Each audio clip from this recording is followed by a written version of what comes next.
No buzz. Just Use Book Club. Be back on that Claire Keegan tip. I believe this is the last of her writings published in the U.S. for me to read. This was originally published in '07. Walk the Blue Fields collection. I think that was. Ooh, I don't remember if Antarctica came after or before that. I want to say before, but it does say by the same author, Antarctica, on that little pre-title page. There's no way you can read that. Um, yeah, so I guess this is probably her second short story collection to come out in the U.S. That kind of it seems like it probably did okay. And then a couple years back, it was Small Things Like These 2020 actually. I want to say 2021. Not positive, but a couple of years back, I feel like I actually probably wrote around when Foster came out. There was like a big New Yorker article I want to say on her that got her put her back on the map. As Small Things Like These got published, and then Foster, both as sort of individual little hardbacks. Most recently, she published oh, what is that one called? So Long the Day Goes? Something like that? Something along those lines. The worst of the standalone little ones to me, but it also included a that one, it was a fun reading of it by her, available on, I want to say, the New Yorker podcast, whatever that one's called, the one that George Saunders is on or hosts or whatever. They got her to read the story there, so it's a good listen. Um, really confirms how adept she is at writing down language in a sort of colloquial but extremely easily understood way that I think is one of her great strengths. I've said this before.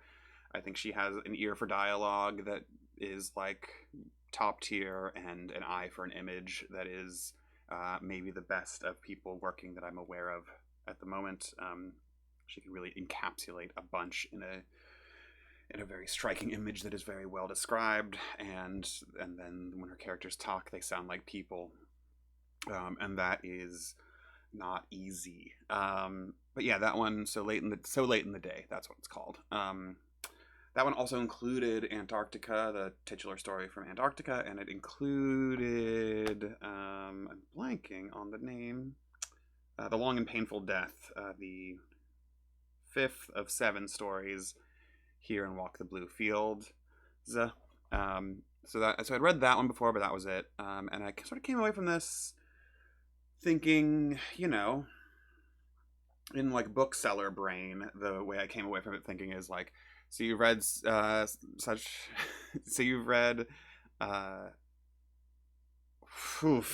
Small Things Like These and Foster and loved them. This is where you go next. This is your like, I'm willing to commit to a collection of Keegan stories. I don't think anything in here. I don't think anything in here hits quite as hard as either of those two individual stories on its own terms.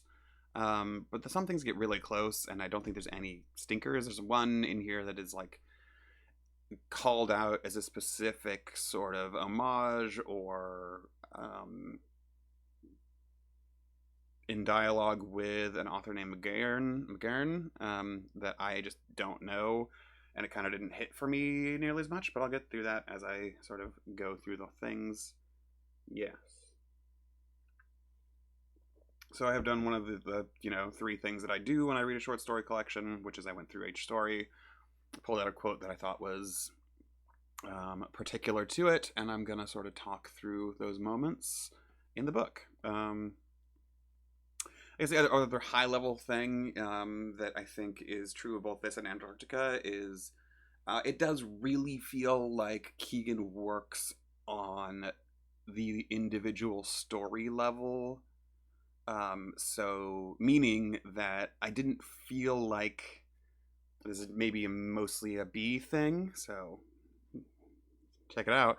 I didn't feel like there was a lot that got added to the stories by the way they were collected, or they're bouncing off of each other in any way, which is the thing I really love when it does happen in an anthology, but it's not like a necessary thing for me. The individual stories are just very good, and that's plenty. Um, but I always go back to my old review of a book that I think just straight up doesn't exist anymore. Menial. Uh, ooh, story was the story collection was called Menial, and it's like hard labor and science fiction or something like that. Stories of labor and science fiction. That was a collection of fairly like unknown authors. I don't think I could tell you anyone's name off the top of my. I mean, I can't tell you anyone's name off the top of my head. I don't know if I would recognize any of them from other work. But it was just a collection of science fiction stories that I wrote a review of for Strange Horizons back in the day. That none of the stories blew me away, but the way that they bounced off each other really, really worked for me. So when you find something like that, I think it's a special collection. This, on the other hand, I think is just, hey, you like Claire Keegan? You want to read some more of her stuff and sort of bask in the language and the images? This is the one to go for. So, let's start with The Parting Gift. I'm going to read from pages 12 and 13 of The Parting Gift, a second-person story about a young woman who is on the way to catch a plane to America that sort of slowly reveals that a lot of what she is escaping from is sexual abuse by her father that was perpetrated on her for a number of years, with much of the family's, you might say, tacit consent, and sort of the feelings, and putting it in second person really does a lot with that. So, a stranger asks for your handbag, and you give it to him. You pass through a frame that has no door, and your handbag is returned to you. On the other side, the lights are bright. There's the smell of perfume and roasted coffee beans, expensive things. You make out bottles of tanning lotion, a rack of dark glasses. Like I said, I feel like, the punch at the beginning is fun. A stranger asks for your handbag, and you give it to him. Because prior to that sentence, you are not in the airport. You are still, you, the reader, and you, the second person sort of protagonist of the story, I guess, are thinking back to, she's thinking back to her brother and whether or not he will, sort of make it out as he promises and how he won't. And then all of a sudden, a stranger asks for your handbag. You give it to him. You step through a door with no frame, and your handbag is handed back to you. It's just it's fun. It's fun writing, because you're not in the headspace where you would be handing your handbag over because you're in the airport, right? You're like, oh, is she in the city and getting mugged for like a half second? And then, no, it's fucking TSA, baby.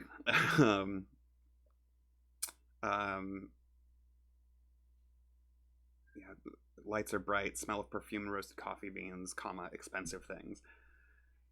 Bottles of tanning lotion, a rack of dark glasses. All of this, everything, every incidental detail could unveil itself to be something so much bigger, and I think that's part of why that fun little punch happening is why I wanted to start with that.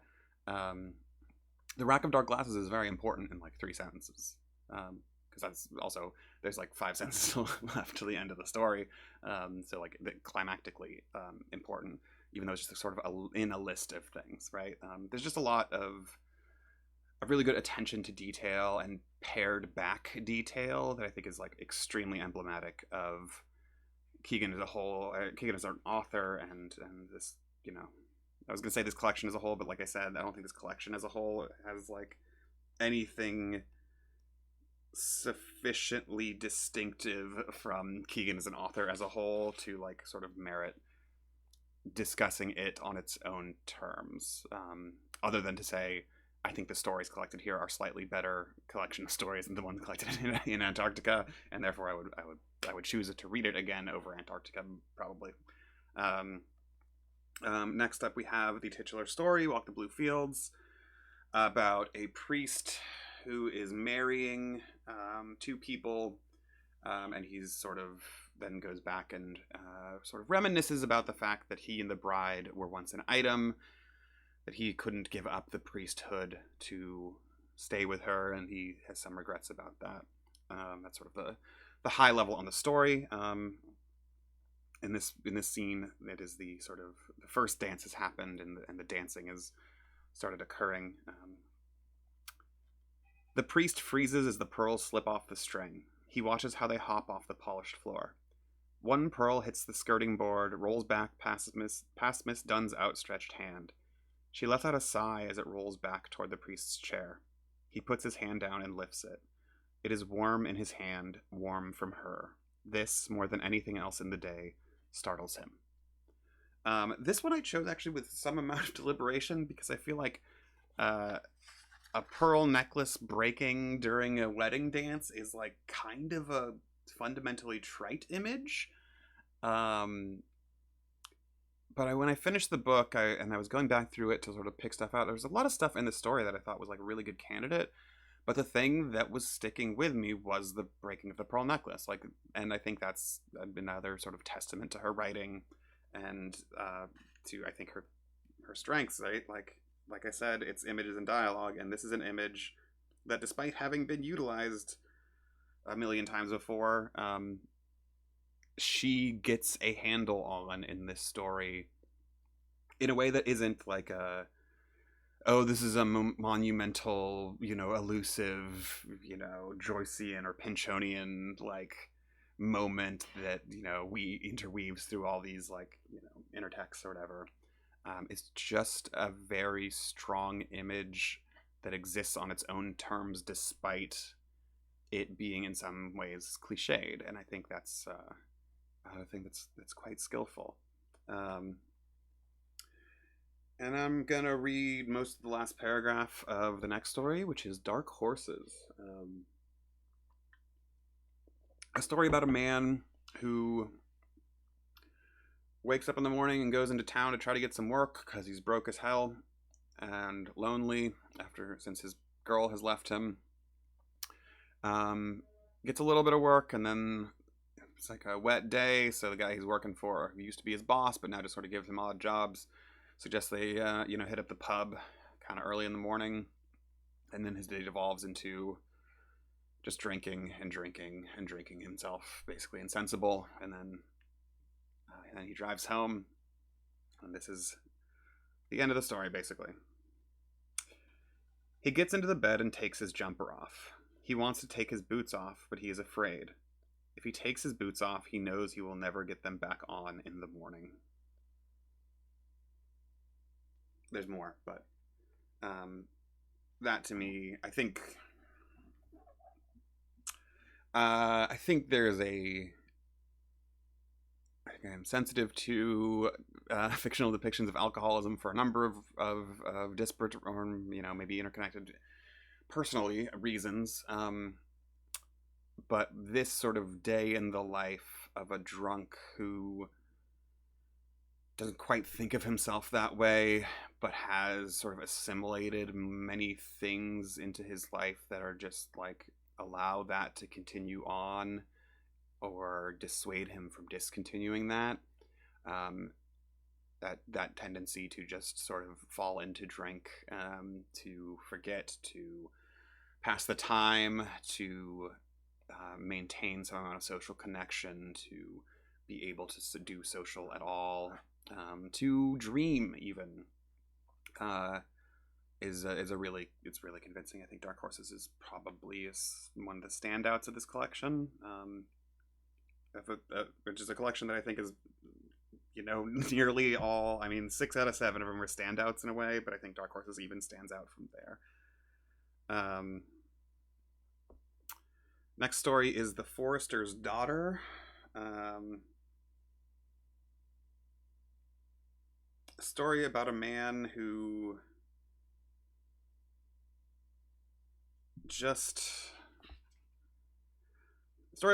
is deferring gratification to the point where it is ripping his family to pieces. It's mostly told from the perspective of the wife. They have, I think, 3 kids. And one of them, it is revealed midway through the story, is, not his child, which he learns when they are all at a sort of party at their house, and Martha, I believe, is the wife's name. It's been a minute since I went through this. Yeah, Martha.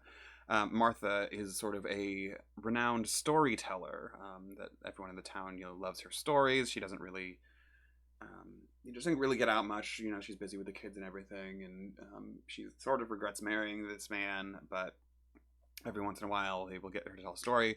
This time around, they get her to tell a story, and she tells a story of her cheating on him in front of like all of their neighbors. It's a pretty wild scene. But so specific context for this one. Oh, also like they find a dog, and the man gives his daughter a dog for her birthday, I want to say, and it's just a dog that he found that like wandered off, and that's the whole thing. Maybe the longest story in here among them, at least. A lot more like interpersonal stuff happening than in a lot of Keegan's work, which I think she handles really well. But specifically for context here, from what I'm about to read, she's cooking, and they're sort of just thinking about how, I mean, specifically it says she wishes she'd married another man, and that's sort of like where her thoughts are at. With the pan spitting, she walks outside and at her loudest shouts. The desperation in her voice travels all the way down into Agos Valley, and the valley sends back her words. My God, says Deegan when he comes in from the milking, we'll be lucky if we don't have the whole parish here. This one threw me for a loop. I was like, wait, why is she just screaming? And what does he mean we'll have the whole parish? Like, is this like he like controlling her? Like, what's happening? And then I realized, the next sentence, the Deegans eat and with full stomachs go their separate ways. At her loudest shouts is breakfast is ready, is what she has said. Like this, she is calling them in to eat breakfast. But the way that it is elided in its specificity makes for such a beautiful little sentence there that that transforms as you continue reading, or in my case, like a day later when I finally figured it out. But yeah, again, not a life altering sentence or small paragraph, but just another example, I think, of why I think Keegan is genuinely a great writer, and not just like somebody that people read to be able to say to be able to talk about the New Yorker with whatever set of people they talk to the New Yorker about or with or whatever. Not my scene. I think I think these small moments are such an important part of things that bring her stories to a different level of interest and of enjoyment, that build on top of what I've said now like 3 or 4 times is I think her strongest suit, which is her ability to nail down an image or a voice. So yeah, the next one is The Long and Painful Death. I'm going to read a longer bit of this, and it is the end of the story. Because I think in some way this is her The Dead moment. This is her James Joyce The Dead, the last paragraph. I don't think it's exactly doing the same. I mean, it's not doing the same thing, but there is a sort of level of just like sustained beauty and craftsmanship here that I think not a lot of writers can hold on. And I'm gonna read a long thing. Achill Island, she wrote, and the date. She stopped then and thought of what she had done with her birthday, how she had crossed the bridge at 3 in the morning, of the rhododendron hedges gone wild and out of bloom. She thought of the plump hen flinging herself over the side of the cliff, and for a good reason laughed and tried to describe the hen crossing the road. She began to describe the white stones, too, and the warm water. As she wrote, she realized the hot stones must have heated the tide as it came in. She wrote of how it felt to lie there on the stones and the sounds they made under her feet when she walked over them. She thought of the German on the cliff and how it must have looked, and have and of yeah. She thought of the German on the cliff and of how it must have looked.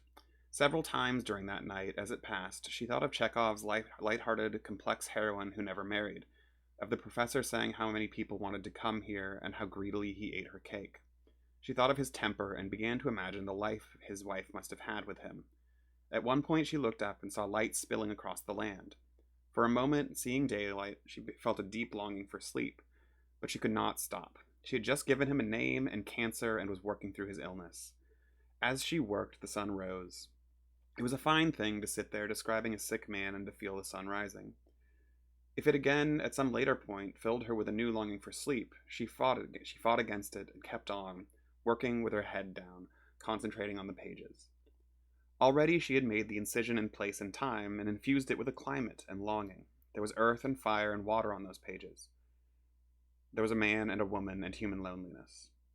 Something about the work was elemental and plain. By this time, her central character had lost his appetite, and she was introducing his relatives and drafting his will.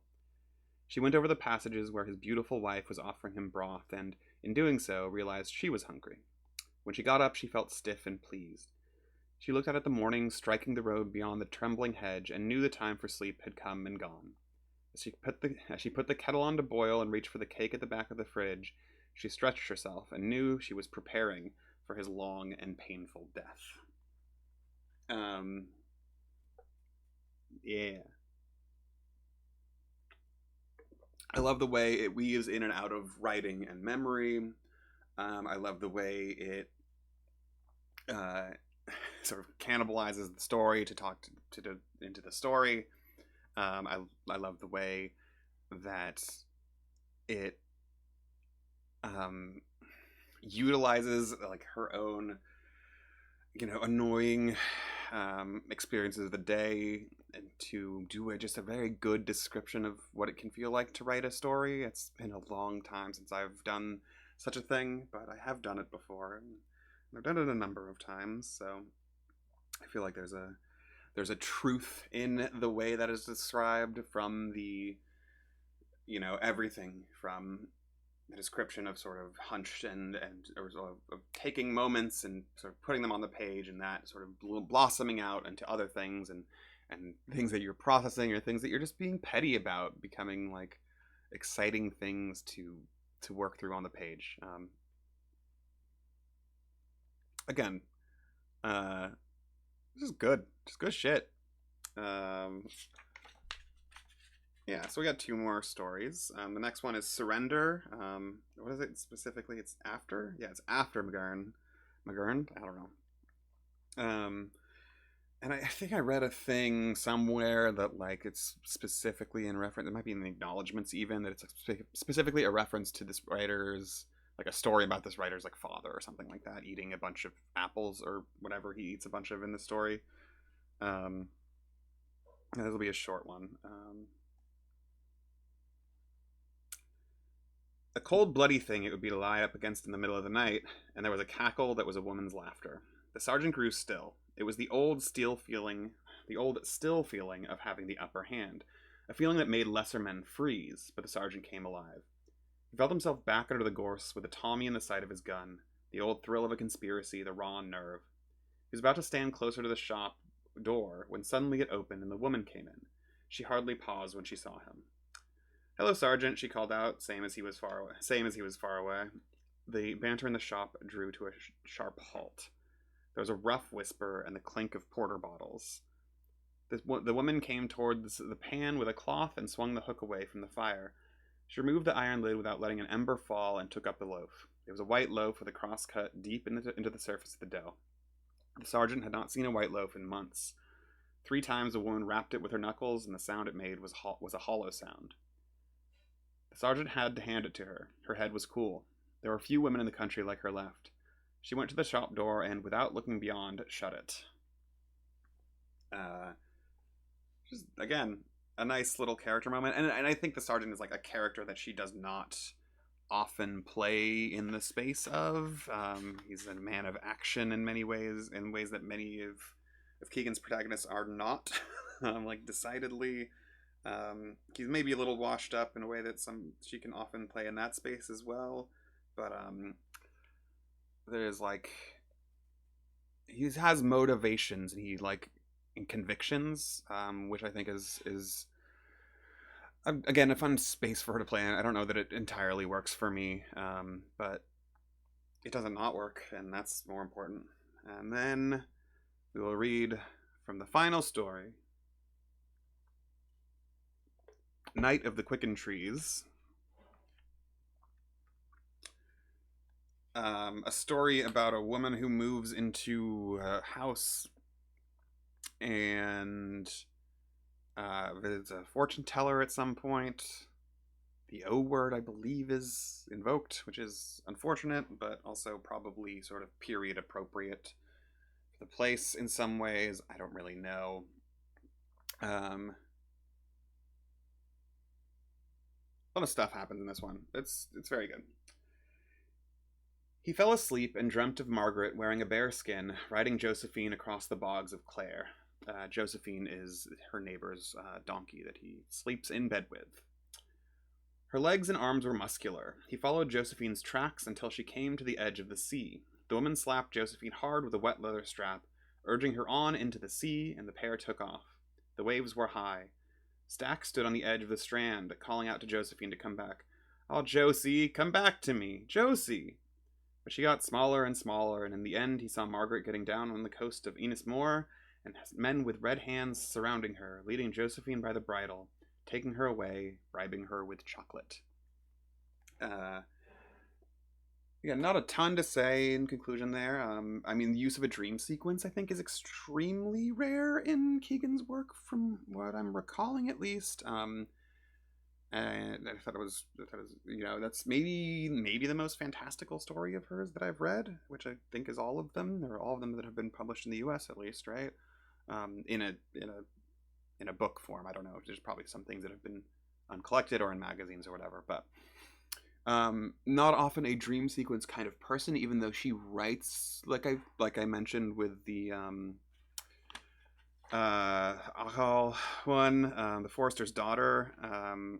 She can write in a way that is sort of strategically elliptical in ways that a writing of dreams often is also. So I think that like it doesn't feel out of place in any way, and it's not people talk about surrealism as like the writing of dreams or whatever, but there's a specificity there that like if you write dreams in a sort of realism and in style of realism, then they are just things that people thought about while they were asleep, and she does not move beyond that in certain ways. Although the use of sort of the fortune teller character in this also gives it more of a magical sort of hint than a lot of her other stories. It also opens with a quote from the Feetwater. What is it exactly? Yes. From Feetwater, an Irish fairy tale. So like literally opens like in a way that none of her other stuff has, with like a long paragraph of sort of a fairy tale that sort of frames the whole thing.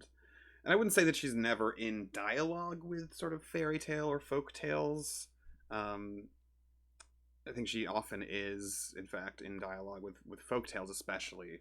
But there's something nice about both getting a direct dream that has some amount of incantatory power throughout the rest of it, but nothing explicitly irrealist. Nothing that could not happen in life. Embedded in this fairy tale sort of structure of a story. Thinking about fairy tales a lot recently, huh? I don't know. Fairy tales and doppelgangers just popping up everywhere in 2024. What's the deal, huh? What's the deal? And that's it. That's Walk to Bluefields. I like this collection quite a bit. I think it's the best of her two collections that came out in the mid-2000s that kind of got forgotten about until her more recent resurgence. And I'm gonna read more of her stuff as it comes out. Thanks for not watching.